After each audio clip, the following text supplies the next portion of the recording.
Good evening from the leafy porch for another episode of On the Porch with Pastor. Um, Tonight's episode is called Surprise, Surprise, Surprise, or as one really famous Southern character from years gone by would say, Surprise, Surprise, Surprise.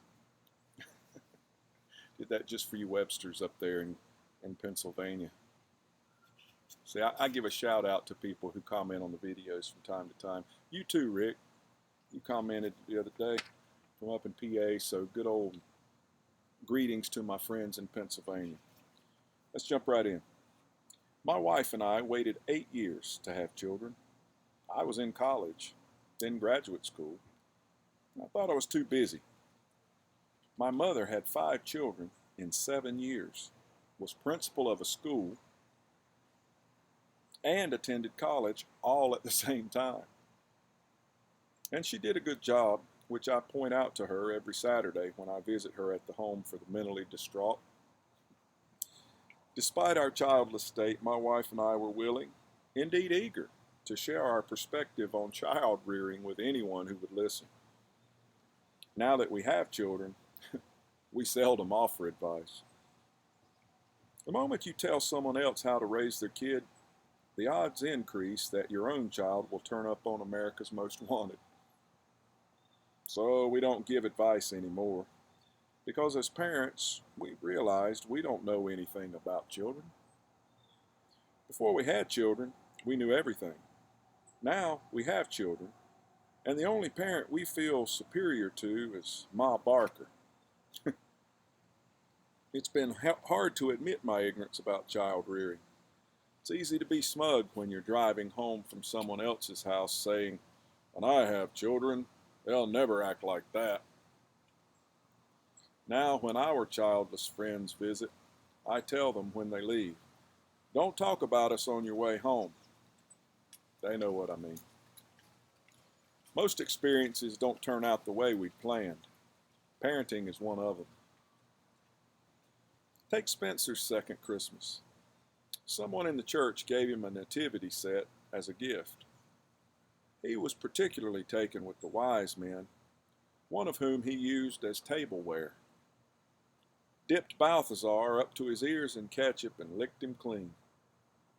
My wife said, "Honey, don't dip the wise man in the ketchup." There are many things we anticipated telling our children. Things like, "Because I said so, that's why," and "Not in this house you won't." Or even, "Don't put that in the toilet." But we never imagined ourselves saying, "Don't dip the wise man in the ketchup." That's the kick about life. We think we have it figured out, but then we wade in and discover otherwise. Kind of like Gomer Pyle used to say, "Surprise, surprise, surprise." All in all, this is a good thing. For when our future is sure and certain, when all the corners are tucked in nice and neat, there's no need for faith. Consider King David. He grew up a shepherd, which is nothing to write home about. If your job can be done by a dog, it's time to worry. So David grew up a shepherd, but he died a king. Goes to show we never know what direction life will take. This is especially true of being a parent.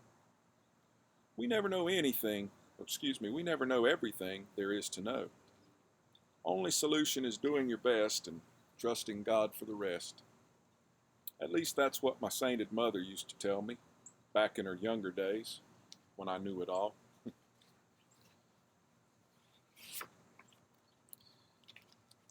He talks about trying to tell people who don't have children how to parent, or when you don't have children, trying to tell others who do how to parent.